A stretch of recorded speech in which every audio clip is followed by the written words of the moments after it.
प्रणाम। हम कल्पना ठाकुर झारखंड से। एक तीज का गीत सुनिए।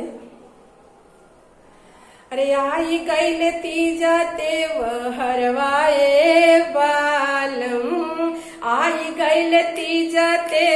हरवाए बालम, ले ले आई हलाला की चुनरियाए बालम, ले ले आई हलाला की चुनरियाए बालम,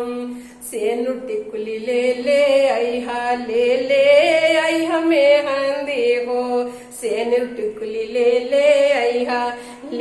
आई हमें हंदी हो, ले आई गुड़वा के महावरे बालम, ले आई गुड़वा के महावर ए बालम, आई गैल तीज के परबियाए बालम, आई गैल तीज के परबियाए बालम, फोनवे पर बोलली राउर धनिया ए बालम, फोनवे पर बोलली राउर धनिया ए बालम,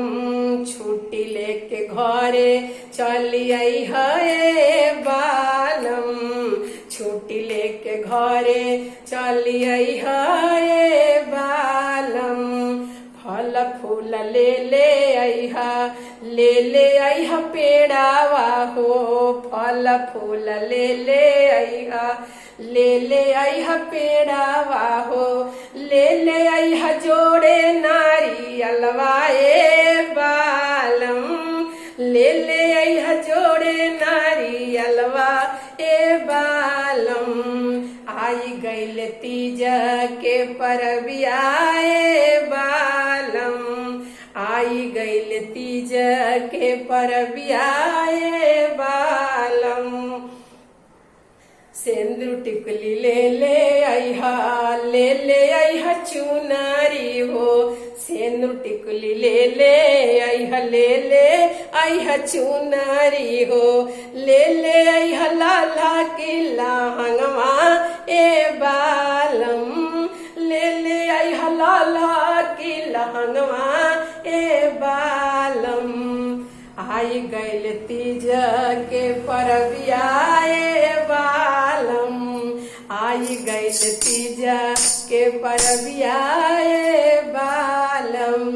मिली जुली भोला जी के करब पूजनवा हो,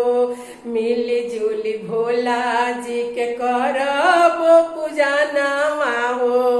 अचरा में मांगबो सुहगवाए बालम, भोला जी से मांगबे आशीर्वादवाए बालम, आई गैल तीज